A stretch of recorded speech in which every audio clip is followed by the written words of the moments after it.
colleague here, Senator Estrada, perhaps we can ask the resource persons coming from the private sector relative to their knowledge,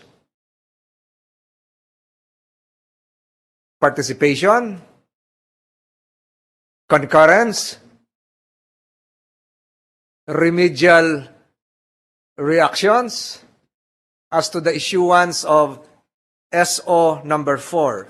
And I'm referring to the representative coming from Coca-Cola as well as the representative coming from the Philippine Food Processors and Exporters Association.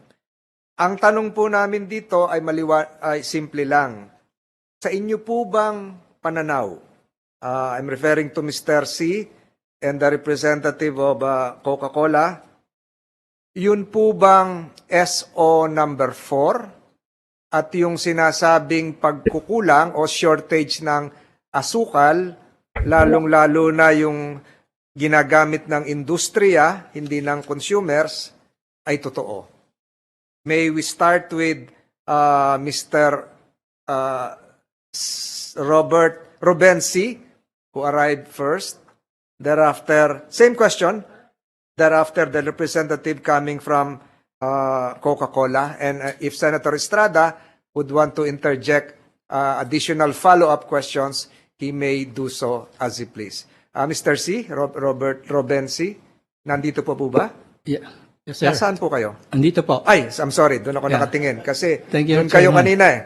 So, pakisagot lang po yung katanungan ko. And kung meron po kayong prepared sworn statement na wala pa sa kamay ng aming committee, eh pwede po sigurong iwan. Meron po ba kayo? Meron po akong binigay na sworn statement. Kailan po binigay yun? This morning, sir. Ngayon lang. At saka in-email din po namin. Can we have a copy of that? Siguro later on. But you answer, please proceed and answer my question. Well, with regards po sa SO 304, so far ang knowledge po namin is nanggagaling din po sa mga nababasa namin sa artikulo. And then alam mo namin talaga na may shortage ng asukal. So based dun po sa mga artikulo. Then yung industry po naman namin, we are affected daw ng... Can I cut you briefly? When you say shortage, is it a real shortage or an artificial shortage? Well, based lang po sa nababasa namin. So hindi ho namin alam kung totoo yun o hindi. Pero kayo po ang presidente ng Philippine Food Processors and Exporters Organization. So sa inyo po bang organisasyon, may nararamdaman kayong shortage o pagkukulang ng asukal? Wala naman po. So wala pong shortage? Wala po. Ang problem lang po ng our industry is yung high cost of sugar. Hindi ho kaya related yung high cost ng sugar sa shortage? Dahil kulang ang nasa merkado, ay hindi sapat ang mapunuan yung demand. Well, yun po yung namin eh. Yun po yung nararanasan ng industry namin eh. So mahal. Mahal po. Mahal kasi may shortage. Yes. Kasi So ang tanong ko nga po, yung bang shortage gawa-gawa lang o totoong may shortage? Kasi nakita niyo po yung pinakitang video ni Senate President na dagat-dagat na raw po. Patas-patas, patong-patong ang nakaimbak na asukal sa mga warehouses. well, based ho doon sa nakita namin, parang wala akong shortage. Pero based naman po doon sa sinabi ni Yusek Sebastian, dahil sa usage daw, so parang kukulangin pa. So hindi ho namin alam kung which one is Pero yun nga hong masasabi namin, sa industry ho namin, usually kami hong mga exporter, kailangan ho namin ng mababang presyo ng asukal. Kasi po, kung the cost of sugar is high, hindi po magiging competitive ang exporter. Sa ngayon po kasi, if you buy from Thailand or Asian countries, the price of sugar landed cost in the Philippines is only about 40 pesos. But as of now, if the price is 80 pesos to 100 pesos, the industry will not be competitive. Matanong ko po, sir, ano po yung ine-export natin na nangangailangan ng asukal na ang palagay niya ay napakamahal ngayon? Ano po yung uri ng mga ine-export natin? Ito po ba ay mga kakaning dilata? Ito po ba yung mga pagkain na pinoprocess natin na kailangan ng sugar preservatives? Ano po yun? Bigay kayo ng halimbawa. Ang industry po namin, ang member po namin is composed of yung mga gumagawa ng biscuit, gumagawa ng snacks, gumagawa ng juice, gumagawa ng dried fruits, sweets, yung condiments po. Mostly yan po yung mga nangangailangan ng asukal. So ito po yung halimbawa yung dried mango. Yes, Ito po yun. opo. Mga confectionery, opo. So naintindihan ko na po ngayon. So dalawang tanong na lang po. Kung nandito po kayo kanina while you were here, nabanggit po, it was mentioned over and over again by Mr. Former Undersecretary Sebastian that there were consultations made prior to the issuance of SO number 4. And there were attachments made to SO number 4. My question is this: was your group consulted? Was there an attachment or a board resolution coming from the Philippine food processors coming from your group supporting SO number 4? Well, we are not consulted. You were not consulted. Yes, Your And yet, you're a major stakeholder in any sugar consumption or importation. Ilang percent po yon itong sa Philippine food processors? Ang nagagamit niyong asukal na... Well, as of now, yung mga member po namin, we can use 6 sacks to 450 sacks per week ng Nationwide. sugar po. Yeah, nationwide po. Maraming Yung salamat. member po. Unless Senator Estrada has a follow-up question, this just goes to show that, one, there was no prior consultation made contrary to the assertion of Yusek Sebastian that such was made prior to the issuance of Sugar Order number 4. I will skip the second question because it was partly answered.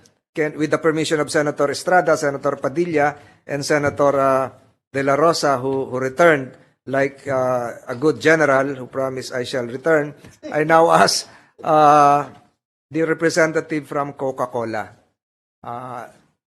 News reports indicate that your group were one of those present and whose clamor was given an affirmative response by the President himself. Is this true? And how would you answer if I ask the same question I propounded to Mr. C? Is there a shortage? Is there an artificial shortage? Is there a natural shortage? And is SO number 4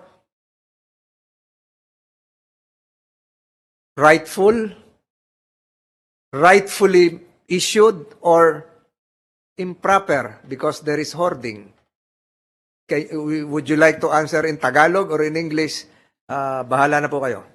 Salamat po. Good afternoon po, Your Honors. Attorney Juan Lorenzo Tañada po, appearing for and on behalf of our CEO, Garrett Magaon, who's not present today because he's currently abroad in consultation with our principals in Singapore.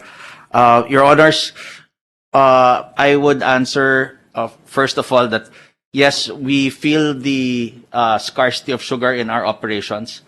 Yes, we were present po at that meeting called for the purpose, and we attended it at the Department of Agriculture, I believe on August 2, 2022. Your Honor, if I may, our CEO actually executed an affidavit. If I would be allowed po, I may be able to read it into the record. That will be hearsay if you extract from the portions of the affidavit. Mr. Secretary, do we have a copy of that affidavit? Is this from Mr. Garrett Guion. That's correct, Your Honor. Wala pa kami. We don't have a copy here. So I hope you can be it's in the tick folder. You can have the gist. You can have the gist. Will the gist answer my questions? Yes, Your Honor. So there is a shortage, scarcity. Yes, Your Honor, if we refer po particularly to paragraph 3 of the affidavit. Go ahead. Hanapin ko.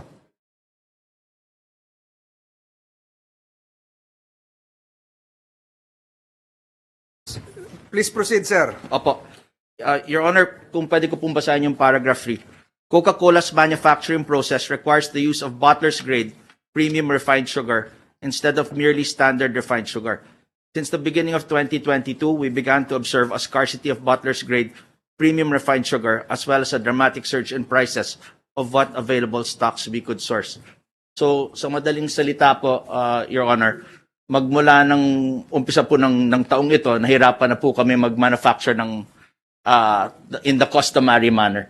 Kaya po, minabuti na po namin na tumangguni po sa mga may kinaukulan upang humingi po ng tulong.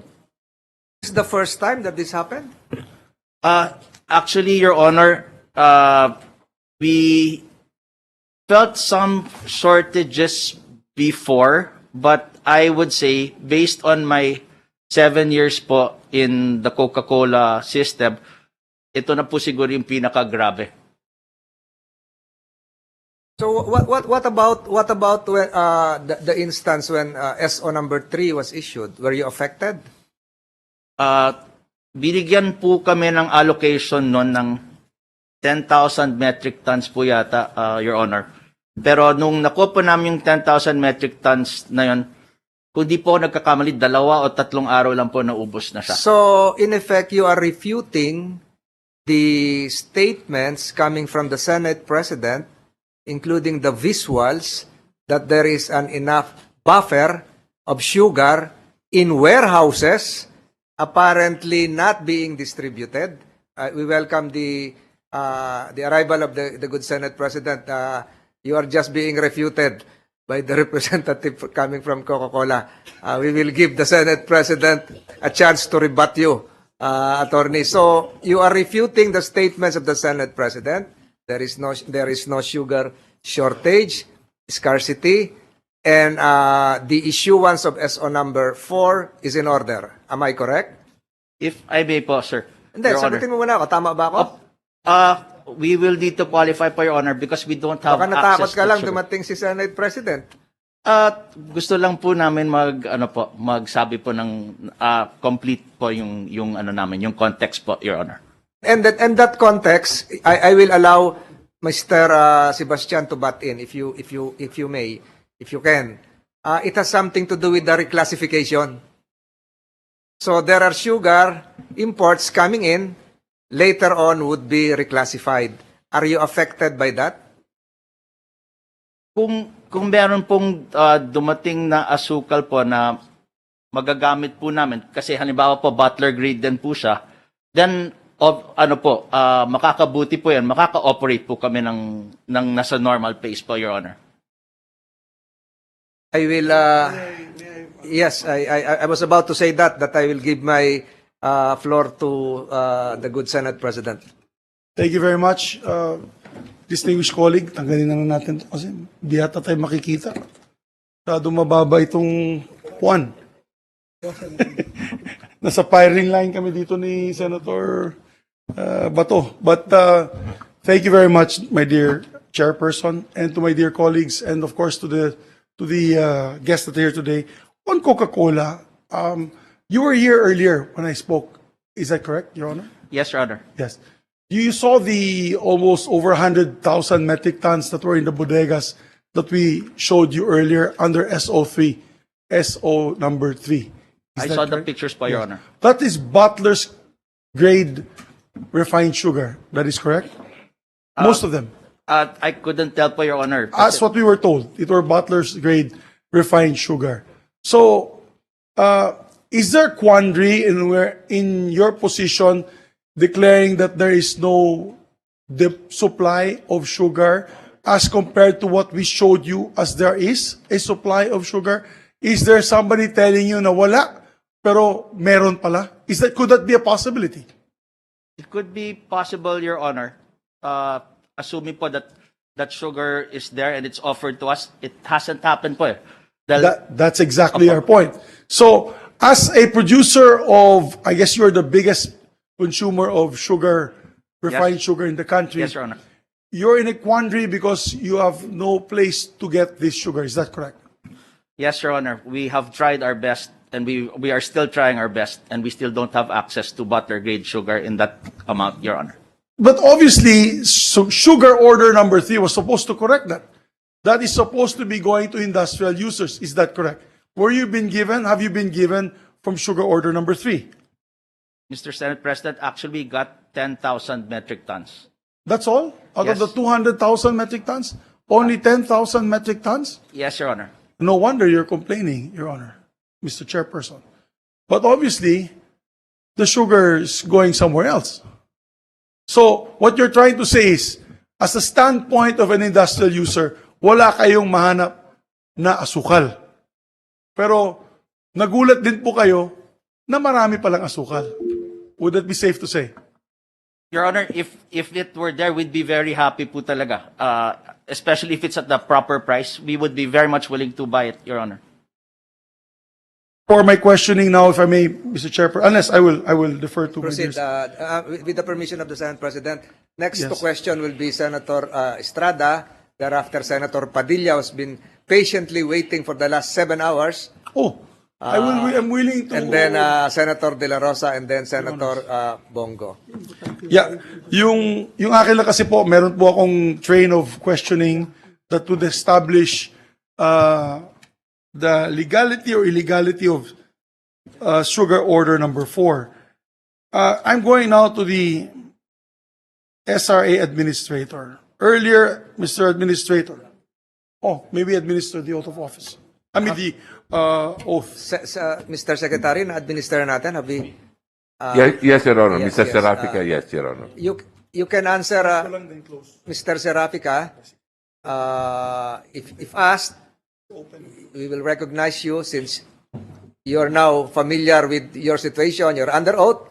And of the 6 senators present here, 8 senators would like to question you, including those virtually present. Mr. Senate President, you can proceed. Good afternoon, Mr. Chair. Yes. Good afternoon, Good afternoon. Mr. Senate President. Mayang hapon, Wala pang sir. question, sir. May Yeah. hapon. Mayang hapon, sir. Sir, let's just go on the legality first of, before we discuss SO number 3, let's go on SO number 4. Let us establish first SO number 4. Who drafted sugar order number 4, Your Honor? Was it Sorry. your office, Your Honor? Or was it Yusek Sebastian? Who drafted sugar order number 4? I drafted sugar order number 4. You Mr. Chair. personally drafted sugar order number 4. Me and my staff. Mr. Your technical assistants. Yes, Yes. Mr. Chair. As I mentioned earlier, and I found out, and you can answer us either yes or no, did you consult with the management of SRA, particularly your deputy administrators on regulation, administration, etc., on SO number 4? On SO number 4, Mr. Chair, I did not consult them. In the past, Yes, but isn't that... any board member, Mr. Chair, can craft a sugar order. There is no rule that only the regulations department can endorse a sugar order. No. In the past, In if- the past, in sugar order number 3, you had routed this to the department, your deputy administrators. Is that correct? that's correct. And the process is that the deputy administrators, after routing, will recommend it to the Sugar Regulatory Board.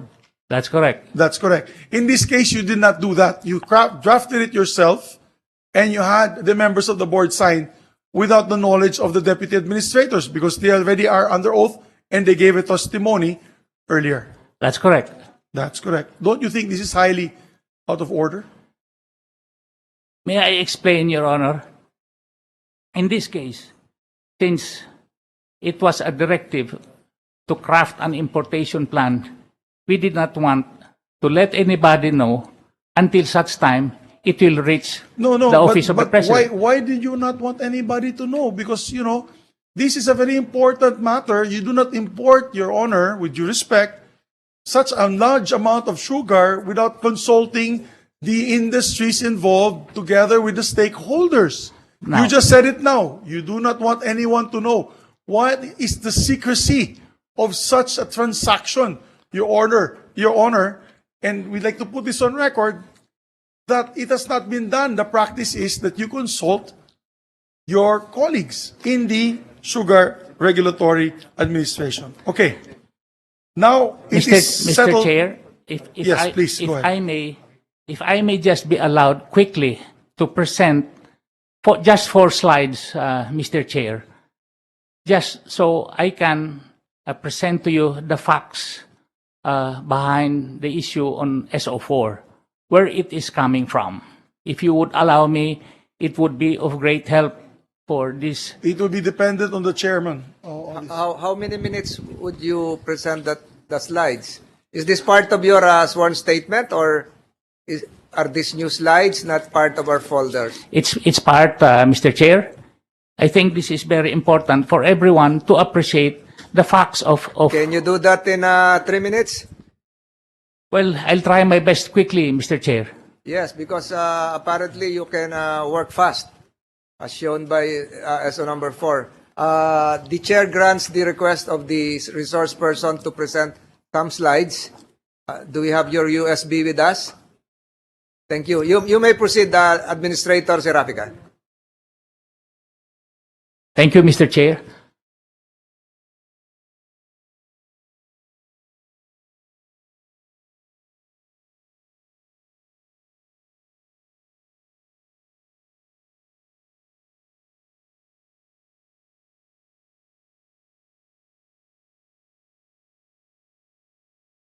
Please proceed, sir. This projected raw sugar supply and demand. This is the data SRA was holding at the crafting of SO4. This was presented to the stakeholders consultation on July 29, 2022 and submitted to the board for the August 8, 2022 referendum for SO4. Figures as of July 17, 2022 are the projections from the Regulations Department. Estimated production is based on the crop estimate from the RDE Department of SRA at 1.8 million metric tons. Estimated demand is based on actual data from September 2021 to June 2022 and previous crop year data for July and August 2022.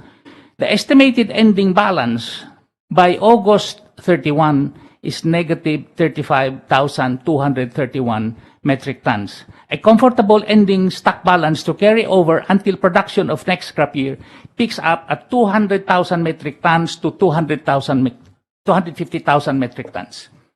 Next slide, please. Projected refined sugar supply and demand. This is also the data presented to the stakeholders consultation on July 29, 2022 and submitted to the board for the August 8, 2022 referendum. Estimated production is based on PASRI estimate of 15,431,000 bags. Estimated demand is based on actual data for September 2021 to June 2022 and previous years data for July and August 2022. The estimated ending balance towards August 31 on domestic refined sugar is negative 20,748. But on the imported, the SO3 of 2021 and SO3 of 2022 totals 150,000 metric tons, totaling 129,251.35 metric tons. Next slide, please. The raw sugar production and demand for the last 3 crop years. Please take note that the vertical bars represent production. The horizontal lines represent the demand. September production is not sufficient for the demand and barely enough in October. Historically, we need a buffer stock of at least 200,000 metric tons to 250,000 metric tons to carry us through the lean months at the start of the next crop year. To tide us over in September, We need around 170,000 metric tons based on average monthly demand for the last 3 crop years. Next slide, please. Refined sugar production and demand. This also tells us the 3 crop years on the historical data. Production, the vertical bars refers to the production. The horizontal lines refers to the demand. Production for September to November is not enough for our demand. Thus, we need carryover ending balance of at least 3 months or around 255,000 metric tons with a monthly average of 85,000 metric tons for the last 3 crop years. Sugar requirement until production becomes sufficient. Raw sugar requirement for, next slide please. Sorry. Next slide please. Can you wrap it up, Mr. Administrator? Your Sugar requirement 3 until minutes is almost up. sugar requirement until production becomes sufficient. Raw sugar requirement for 1 month of September is 170,000 metric tons. Refined sugar requirement for 3 months, September to November, is 255,000 metric tons, minus the balance of 129,000 gives us 125,749, plus the 170,000, that gives us 295,749. Hence, we need to import 300,000 metric tons to supply the demand for September to November. Good, Next thank you. slide, So please. you rounded up, Mr. Administrator. Yeah. Next slide, please. Senate This is Yes. important, Mr. Chair. This is very important. Written recommendations of sugarcane industry stakeholders. CONFED, not more than 300,000 metric tons, 150,000 metric tons of raw sugar, and 150 tons of refined sugar. NFSP, 300,000 metric tons, 50% for domestic market, 50% for industrial users. Panay Fed, 300,000 metric tons, 50% for industrial users, 50% for non-industrial users. Luzon Fed and UniFed sent a joint resolution, 300,000 metric tons refined only. Only the following traders: All Asian Countertrade Inc., Amirop Philippines Inc., Sukden Philippines Inc., Edison Lee Marketing Corporation, Oro Aliado Commodities Inc., San Fernando Area Commercial, and Skylar Company. PSMA, 300,000 metric tons, 150,000 metric tons of raw, and 150 tons of refined. PAS3, 200,000 metric tons, whether raw or refined. Decision should be left to the better judgment of parties that will be authorized to import. Thank you, Mr. Administrator. We Thank read you, that. Mr. Chair. Yes. May I continue my questions? Let that remain flash on the screen. Let Yes. that remain flash on the screen. The Senate President would add something. Thank you, Mr. President. Mr. President, may I ask him, when was this report made? What exact date was this report made? These slides you're showing us. This was a consultation. No, these slides, all this that was made, was it done a few days ago? No, Mr. Chair. When was it made? I'm asking the question. Answer the question. Because the stakeholders that you mentioned there, except for CONFED, Your Honor, has disputed this. And they went to see the President. And they disputed it. So now my question is, when was this done? Because the position of the SRA 2 weeks ago, when this all blew up in your face, SO number 4, was there was no sugar available. Walang zero sugar. And yet, I will show you, I will point you the slides. Can everybody show the slides of the apprehension of the BOC? Maybe just remind the good SRA administrator, maybe replay the pictures of the toneladang punong-punong mga bodega ng asukal. That is my question, Your Honor, Mr. Chair. I do not know if he's trying to cover his tracks by justifying sugar order number 4, but clearly we have hundreds of thousands of metric tons in bodegas not being utilized. Here, I'm showing it now on screen, Your Honor, Mr. Administrator, for you to see. That's not, hindi bola yan. That is all sugar. Punong-punong bodega. You can't even walk anymore. Of sugar. Coca-Cola, look at that. That is sugar that's supposed to go to you. What were they doing in these container vans? Wasn't that the job of the SRA? To release that sugar for the consumption of the industrial users, and if there is a lack of household consumers, can be reclassified under the instruction of the board. So, obviously, you did not put this in consideration because your initial response, your honors, of the SRA, there was no sugar. Until I came out with this internal memo from the SRA that there is exactly, to be exact, 126,000 metric tons as of August 12. There was 126,000 metric tons. And we were looking for it. The answer of the SRA at the time of the leadership is, wala, hindi namin alam yan, kung saan yan. The executive secretary, inutos niya yung BOC na yun, inutos niya yung ISAP, inutos niya yung PNP, hanapin ito. Ayan na po. Nahanap na po. Ano po yan? Is that hoarding? Sinong may kasalanan yan? Bakit hindi nyo pinalabas yan? It's just as simple as that. Because the president is being embarrassed because of the high prices of sugar. The SRA says, there is no sugar. We cannot find any sugar. Here are the bodegas full of sugar. Coca-Cola, these poor guys are no longer selling Coke because they cannot find sugar. There's the sugar. Right there. Why is it being hoarded? Why is it not being released to the public? Why is it being kept under lock and key?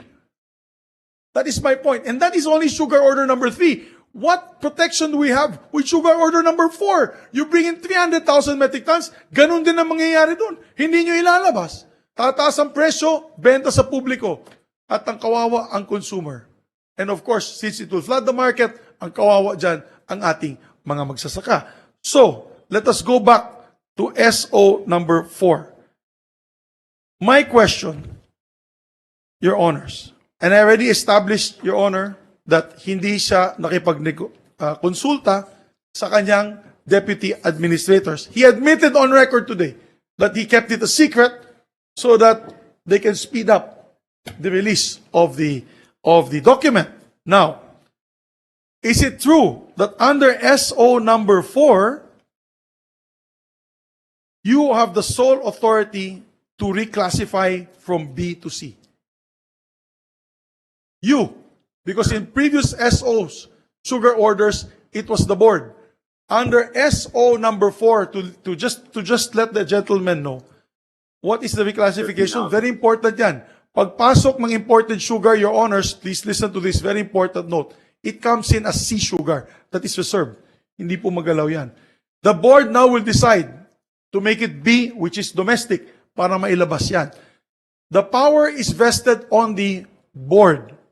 Okay? Including the secretary or whoever, the acting secretary, the president. But now, under this very document, it was designated to the administrator himself, Your Honor. Now, is that a correct assumption that under SO number 4, you have the sole power and authority to reclassify the sugar? If the board would authorize me, Mr. Chair. Yes, it is written in Yes. the SO4. It is clearly written. Don't, let's not mess up the documents. Under number 8.1, Your Honor, for the immediate availability of the sugar in the market, the SRA board delegates the administrator the authority to reclassify imported sea sugar to B. But you know, Your Honors, they're already given a delegated authority. They cannot delegate that authority to you. It's a delegated authority to them. So, this is not present in SO number 3. In this case, Mr. Chair, this would expedite the availability of sugar for the local market. Yes. But isn't that a very powerful position to take? You are not the board. Oh, one person You are alone? just the mere executor of the board's decision. You arrogated upon yourself the powers of the board. That would have been up to the board if they would have commented on that particular provision on the draft SO, Mr. Chair. Ito na nga eh, Your Honor, signed by everybody. So meaning they did not object to the idea of the draft sugar order, Mr. Chair. Yeah, but then the There is board has to clarify this because it's a very important and powerful position to be able to be a sole authority in reclassifying sugar. There's a price difference in all of this. And it's a very powerful position because then all the traders will go to you and pa-reclassify sila kung anong gusto nilang ipa-reclassify. Isang tao lamang, hindi na po yung board ang magdidesisyon nito. Okay, I just want to put that on record. Let us not argue. I want to put on record that in the previous sugar orders, wala ito. Itong sugar order number 4, na unang-una, sikretong pagkagawa, pangalawa, iisa lamang ang magbibigay po ng binigay kapangyarihan para mag-reclassify ng asukal from reserve to domestic use. Very, very important function and of the board was actually given to him, now delegated to him. The other question, Your Honors. Oh, sige. Cayetano is Mr. Chairman, recognized. Senate We also President, recognize the arrival of just on- Senator Pimentel. Just on your very, very important point, because I'm still really baffled why someone would sign for the president na hindi namang klaro na pumapayag. So sabi niyo po, sir, pumayag naman yung board na i-delegate sa iyo. So ang tanong ko, simple lang po.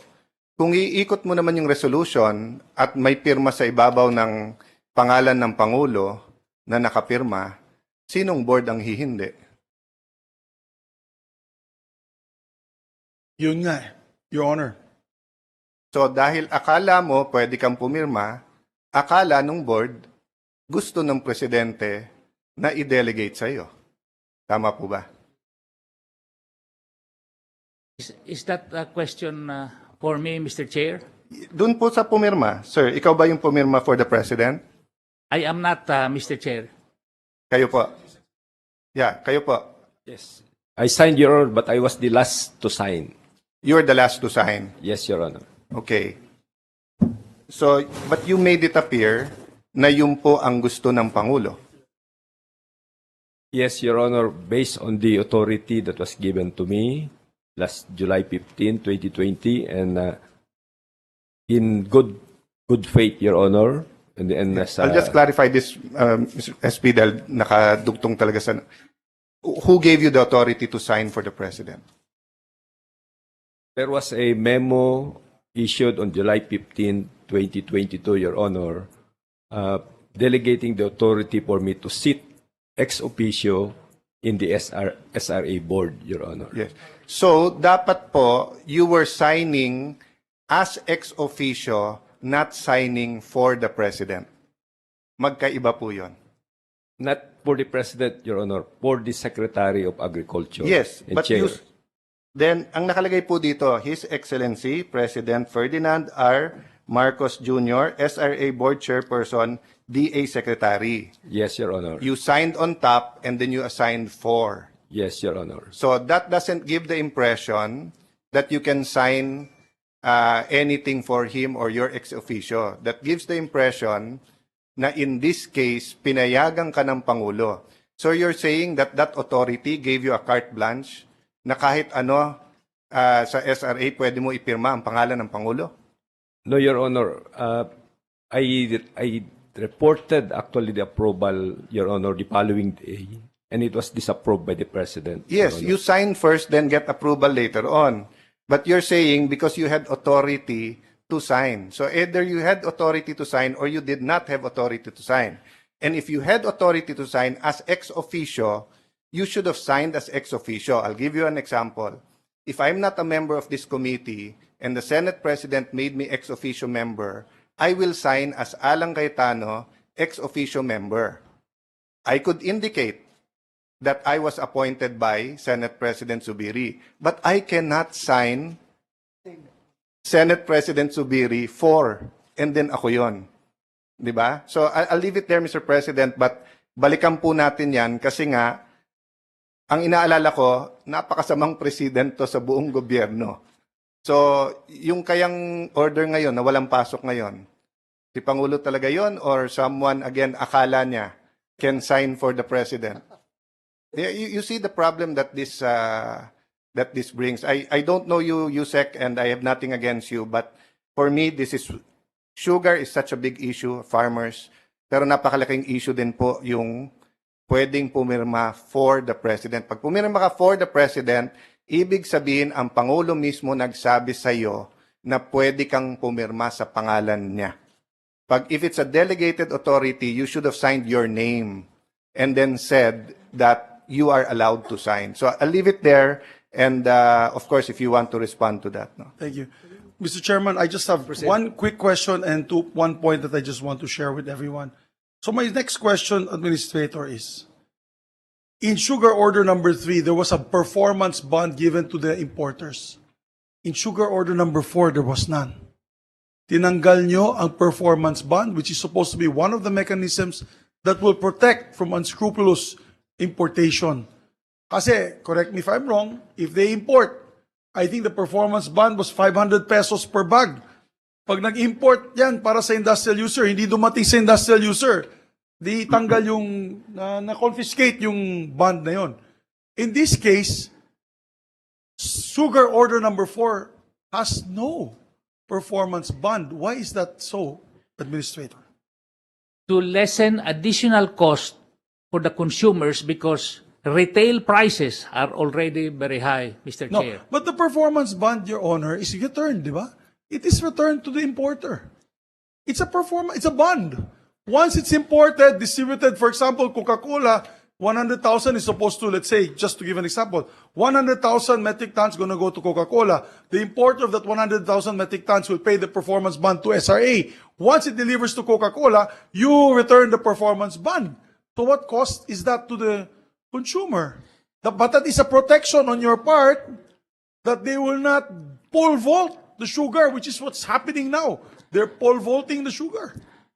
Under existing rules, Mr. Chair, on the monitoring and inspection of SRA, it's not only the performance bond that the regulations department is looking at, even the movements and everything on these issues, Yes, Mr. but Chair. Your Honor, I just showed you. You didn't even know. All the pictures that I showed you.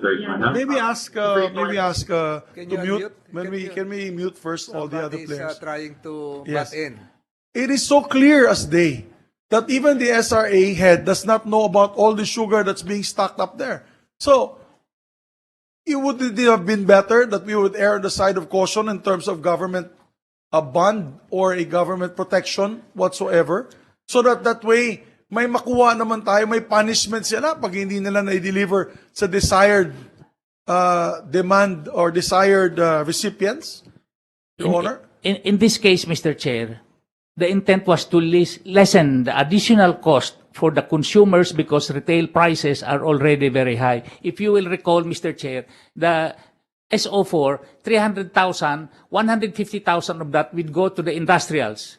The 150,000 will go to the industrial traders so they can sell it to the consumers my point, and to the Your household. Honor, Mr. Chairman, he just has to answer the question. My point is, there is a standard bond given to importers of sugar under the previous SO sugar order. Ngayon po tinanggalan yan. That means those who are maybe not so large importers, maybe smaller importers na walang kapital na ipagbigay ng bond, pwede silang makipasok. Unlike the bigger importers that have a track record, that already delivered to Coca-Cola, Pepsi-Cola, RC-Cola, and all of them, are just one of the players of many. That can happen because there's no longer a performance bond. Diba? Oh, isn't that disadvantageous to the government? That's supposed to be I'm just laying out all the I guess the anomalies that we see in Sugar Order number 4. Now, it is on record. I just want to put on record again the haste. Allergic na allergic kami dito sa mga mabibilis na transactions. PSDBM, under the last Congress, found out that there were documents that were given same day, 2 days after, approved by the BAC immediately. And these are on record under this committee. We would like to show you that on August 4, they had a meeting in Malacanang to come up with an import plan. Import plan lang ito. Tama po? Hindi nila sinabi, mag-import kayo. Ang sabi nila, come up with a plan. Just correct me, yes or no. It's an import plan. Unless you tell me otherwise that they told you to import this much. Was it just an import plan? Yes, to submit as soon as possible an import plan. Okay. August 4.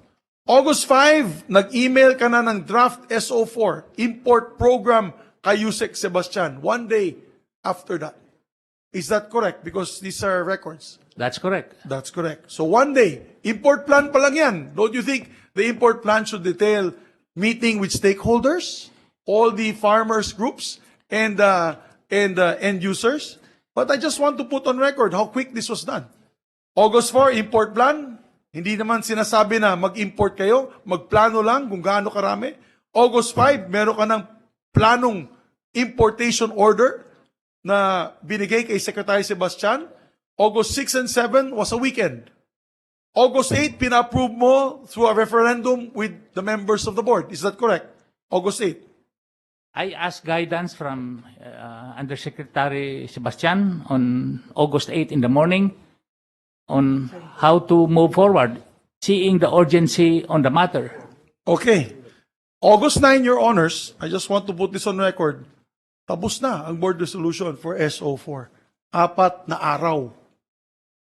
4 na araw for such an important document for importation. Don't you think that is highly irregular? It is not common. How long did it take for SO3 to come out? It was quick, Mr. Chair. As quick as this? Now, It was even quicker than this because of the urgency. SO3? Yes. Yes, and that's why you had 2 RTC cases. Because the stakeholders did not know anything about it. And the regional trial courts, and yet you continued with your importation. Mr. Chair, if I may, there was also consultation. If I remember way back January 2022. Yes, we well- do not do all these things, Mr. Chair, without consultation. But again, Because- Your Honor, Mr. Chairman, I would like to put the groups that went to see the President had said that they were not consulted on this SO number 4. How can you have done the consultation? August 4 kayo nag-meeting. August 5, draft nyo na. Oh, how did you consult within that day? Your They- Honor. They submitted documents, written documents, Your Honor. Well, And these are they are all here, Mr. President, Mr. Chair. The stakeholders are there who are willing to be on record to either refute or confirm the gentleman's statement. My point, and that's it. My last point is SO4 for me is highly irregular. As already mentioned by Malacanang, it is illegal. Unfortunately, there is malfeasance, misfeasance, usurpation of authority. I think it is in the realm within the realm of this committee to make the necessary, determination of this. And again, moving forward, I hope and pray that the SRA will do it differently next time. That with due respect to you, Administrator, looking and finishing my statement, I saw the list there. I saw the numbers. You're saying up to November, we need to come up with an importation for November. I beg to disagree because Negros is already harvesting now. You're from Leyte. You're from Leyte. I'm from Negros and Bukidnon. I know for a fact Victorias is already harvesting. La Carlota and several other sugar mills have already started. They're claiming that by end of September, October, there is already sugar in the bodegas to be distributed all over. They're refuting your claim that there will be no sugar until November. So, Your Honors, that is very important that there should be a mechanism that the stakeholders are involved when it comes to importation. Yan po ang pangako namin, pangako ko po yan. This was my promise in the campaign. Alam po ni Senator Estrada yan. We were together on stage together with Senator Padilla and in Uniteam. Uunahin namin, protektahan ang ating sariling mga magsasaka.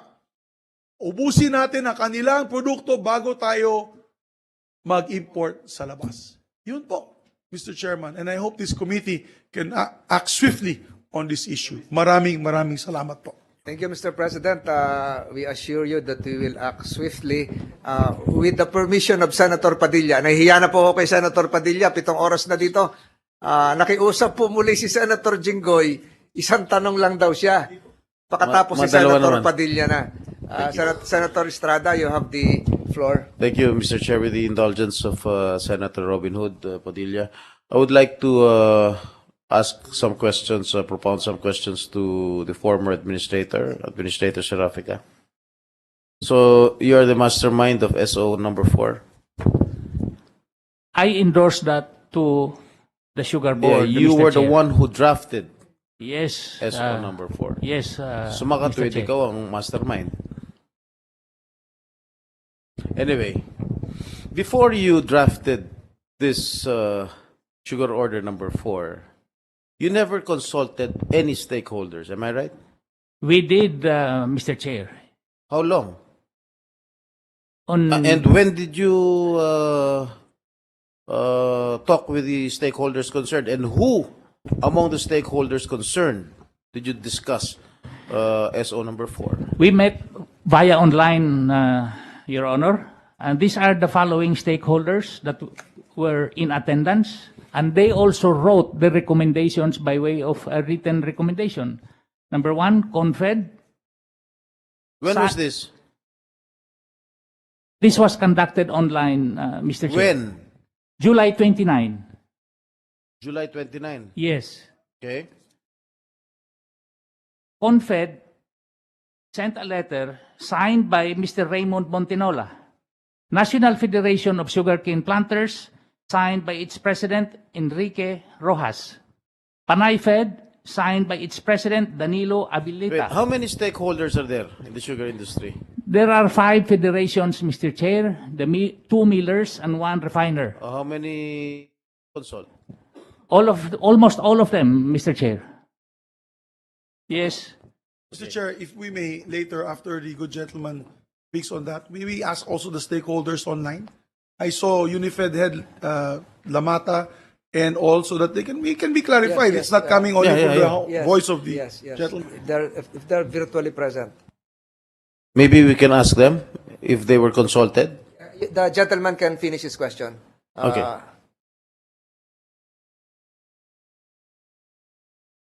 Can we ask him first? If he was consulted. Mr. Lamata, can you hear us, sir?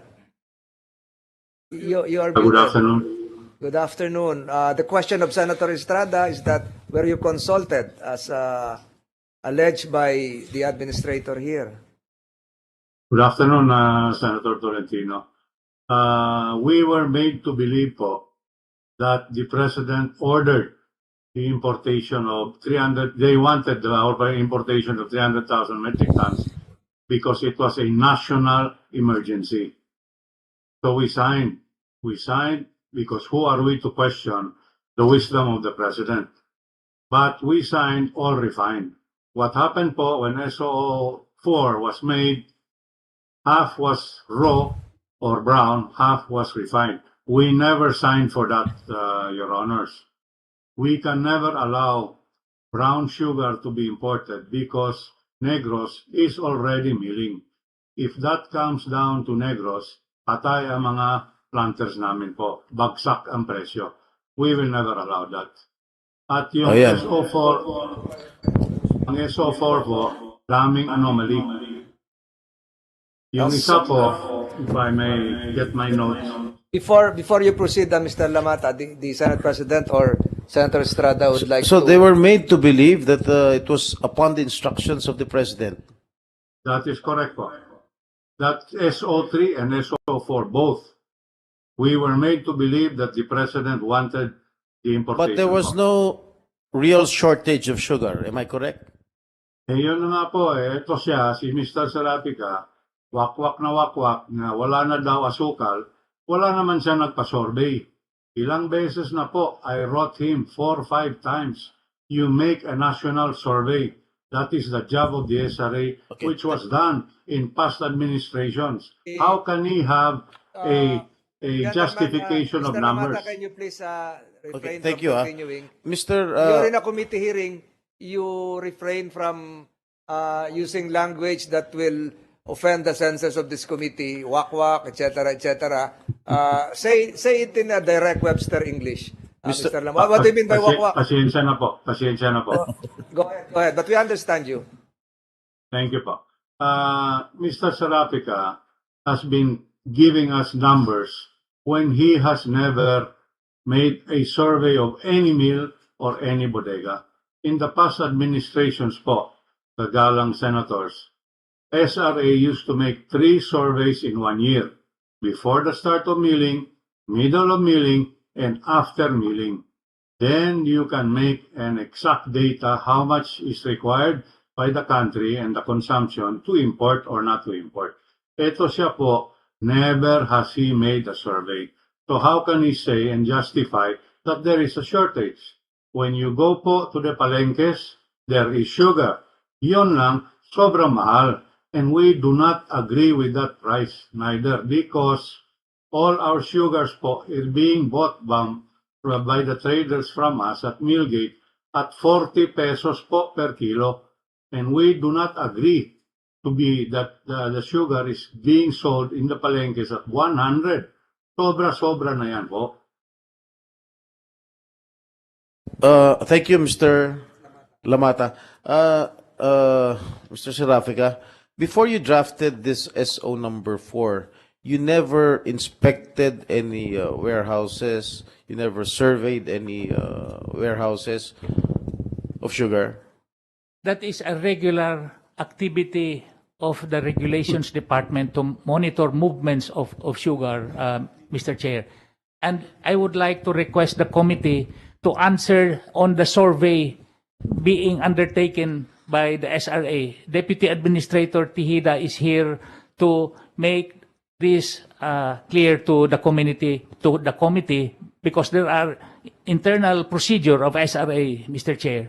Well, wait, okay. According to the Senate President, you did this in haste, okay? Why can't you wait for the approval of the President, who is concurrently the Acting Secretary of the Department of Agriculture? Your Honor, it was not done in haste. It was submitted to the board for referendum, and I voted first. So you are refuting the statements made by the Senate President? I am just stating facts, Your Honor. That was what happened. After me, former board member Beltran manifested his vote. And the following day, former board member Valderrama casted his vote as well. May I just make a really quick manifestation? I had the chance to speak with former board member Beltran, and he was told me, because he's from Bukidnon, and he told me, Sen Migs, I was made to believe that the president insisted on this importation. Same as the sugar federations. Somebody's mouthing out saying that it is the president who wants this. But That was it's the not reason true. they signed they signed this, ano. Am I correct? Because they were made to believe that it was the instruction by the president himself. But anyway, we have received information that you have already sold or allotted to some notorious applicants a sugar allocation even before the issuance of SO number 4. How true is this? That's not true, Your Honor. Are you sure? That's not true. How long have I you will been, swear to that. How long have you been working with the SRA? I was appointed by former President Duterte as board member way When? back 2016. And when the administratorship's office was vacated by the former administrator, I was appointed on September 2017 as administrator by former President Duterte. Okay.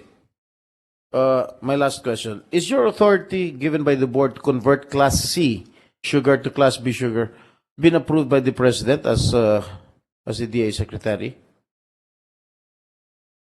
Sorry, again, your question, Mr. Is your authority given by the board to convert Class C sugar to Class B sugar has been approved by the President, or as the current Secretary of the Department of Agriculture?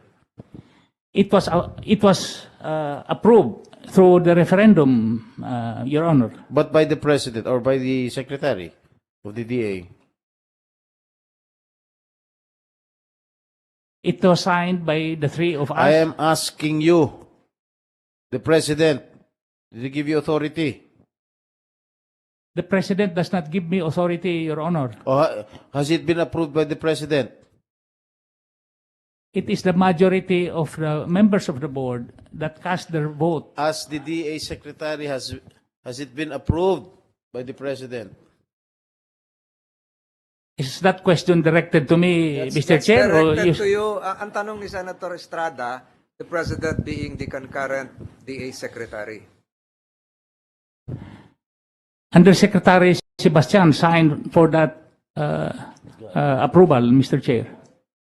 Ang tinatanong ko po kung ang Presidente bilang kalihim ng Department of Agriculture, kung inaprubahan ba niya yung pag-convert ng Class C sugar to Class B sugar. Napirmahan po ni Yusek Sebastian. So I would assume aprobado po yun ni Presidente. Ang tanong po ni Senator Estrada ganito, yung pagbibigay sa inyo ng kapangyarihan to act as the SRA board itself, you solely would be violative of Republic Act 10659, the SIDA law of 2015, and glaringly Section 4 of Executive Order number 18, referring to the corporate powers of the board. Because you cannot function as the entire board. You are just the administrator of the SRA. Yun siguro yung tinatanong ni Senator Estrada. Has this been validated through an action coming from the current DA Secretary? So wala. Wala po yun. Kahit anong pa ligoy-ligoy natin, wala po yun. Senator Estrada, I think... Yes, I have only promised around 2 to Yes. 3 questions. I yield the floor to Senator Senator Padilla. Padilla. But I reserve my right to propound questions in the next hearing. Senator Padilla, you have the floor. You've been waiting patiently for 7 hours. Maraming salamat po, Chairman. Gusto ko lamang pong batiin yung ating mga bisita. Ako po'y hanga sa pag-resign ninyo sapagkat bihira po yan sa gobyerno natin kapag may ganitong usapin. Ayaw mag-resign. Nakakapit ko. Pero kayo po ay nag-resign. Ngayon, ang hindi ko lamang po maintindihan kasi kanina pa po ako, sabi nga po ng ating chairman, kanina pa po ako nakikinig, parang tuwing may babato, nakasangga po kayo eh. Talagang matindi ang pagsangga. Para po sa akin, sa binabasa ko po rito, sapat na yung sinabi ng ating press secretary na sinabi po niya na, ito po basahin ko po The chairman of the Sugar Regulatory Board is President Ferdinand Marcos Jr.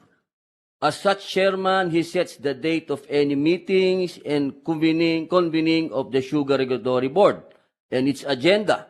No such meeting was authorized by the President, nor such a resolution likewise was not authorized.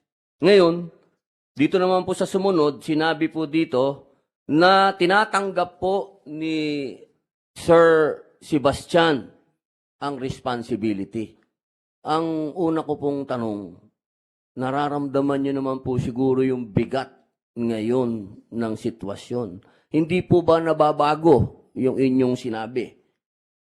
Yun po ba pangahawakan pa rin po namin na kayo po ang tumatanggap ng responsibilidad na ito? Kung ano man, kung saan man po mapunta ito, kung dalhin man po ito sa kaso, at ito po ay makarating sa judiciary, tinatanggap niyo po? Mr. Chair, I resigned for delicadeza and to spare the President from these issues that may arise. Honor. So I offered to sign. Ako po, bilib po ako doon. Saludo po ako doon. Yung pong tanong ko po, handa po kayo lahat ng umani nito. Kasi nakita niyo naman po, ang aking ginoong Pangulo ay talagang pinaglalaban ng ating, alam niyo po kasi, usapin po ito ng magsasaka.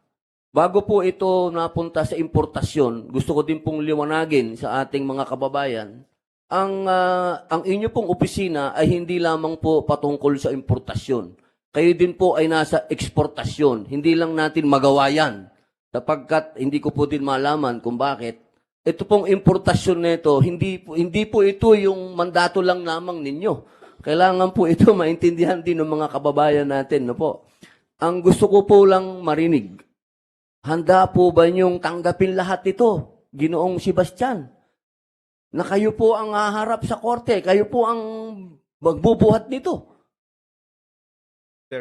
Your Honor, I am accountable and responsible for my actions, Your Honor. Opo yan, tatanggapin ko po yan na opo. Yes, Your Honor. Opo, maraming salamat po. Pwede pa po bang isa pang tanong? Pwede pa po ba? Tapos na po ba yung 5 minuto ko? Okay. Senator Padilla, since you waited for 7 hours, we are now giving you 7 minutes. Ayun, maraming salamat po. Yung sundan ko lang po yung sinabi ng ating ginoong Pangulo.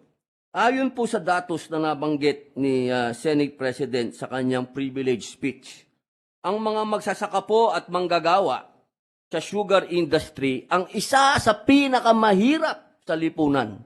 Sila ay kumikita lamang ng 30,000 kada buwan. 2,500. At kada taon po yun, yung 30,000. 2,500 kada buwan o 82 pesos kada araw. Tama po ba na kasama po sa mandato po ninyo ang pangangalaga sa mga magsasaka sa usapin ng sugar, sa asukal?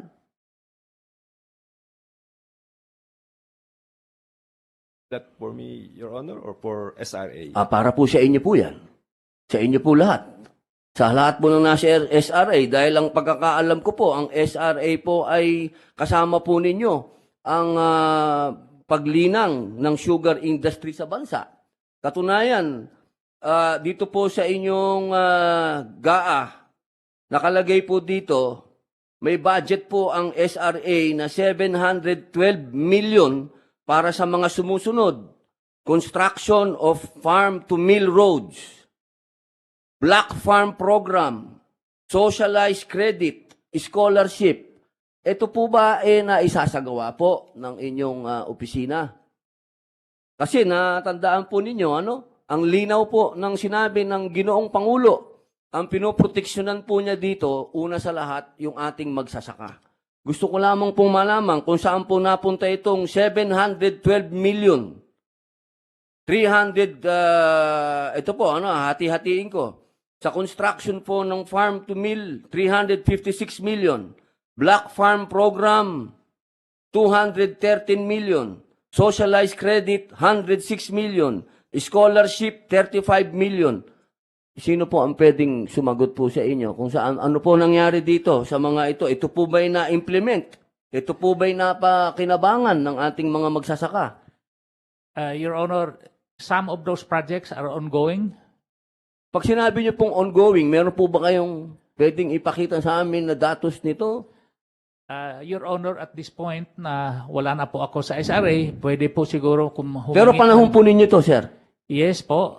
So para sa update lang po, Your Honor, kung matulungan po ng committee para ma-direct yung management ng SRA para ma-update yung sinasabi mo po na 712 million kung ano ang breakdown at saka ano na po ang status Meron po. po bang output? Ano po ang output nito? Meron po bang nadagdag na pwede tayong anihin? Ito lahat. Kasi ang pag-budget po ang pinag-usapan, sir. Kailangan may output po, di ba po? Tama po. So, hindi ko lang ma-preempt yung report, official report ng SRA. Masasabi po natin na medyo wala pong output sapagkat nag-i-import po tayo. Hindi naman po. Kasi ito ay, these are the 5 po to na programa under SIDA Law 10659. Ang kalahati po ng budget nito ay pupunta po sa FMR. Ibig sabihin, yung kalsada po. Yung 15% pupunta po sa Black Farm. Ito po yung centerpiece ng SIDA law yung black Meron farms. po bang nagawang kalsada? Marami na po. Marami na po. Habang-haba na po ang naparatingan ng SIDA law. Yan ang malaking tulong ni Senator Villar po at saka ni Senate President Subiri dito sa sugar industry Okay. po. Noong nakaraang 2 taon po, meron pong mga ulat ang Commission on Audit tungkol sa mga unliquidated amount at account receivables para sa pagbili ng mga tractor-driven sugarcane harvester, cutter para sa mga sugarcane farmers. Maaari po bang malaman kung ito po ba ay natapos, itong mga programa na ito, at yung mga biniling kagamitan po ba ay naipamahagi sa mga benepisyonaryo? Your Honor, minabuti ko po yung panahon ng pandemic hanggang December 2021 na itapos na po yung procurement sa PITC. So itong 5 months ng 2022, naubos na po pag-deliver ang lahat po ng mga makinaryas para po sa Nabanggit magsasaka. po yung PITC. Ano pong ibig niyo pong sabihin? Itinan-over niyo sa kanila?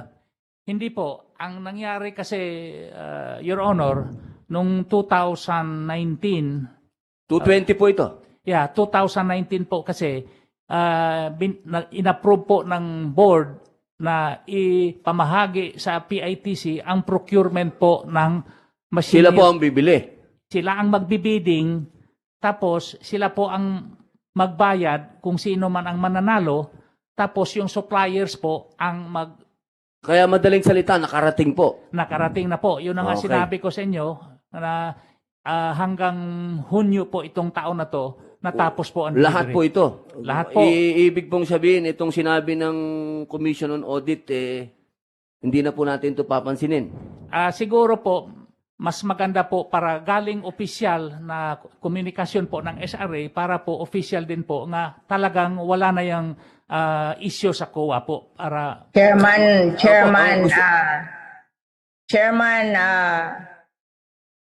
Senator Villar trying to yes, interject after with the I want permission to of make a Senator Padilla. manifestation.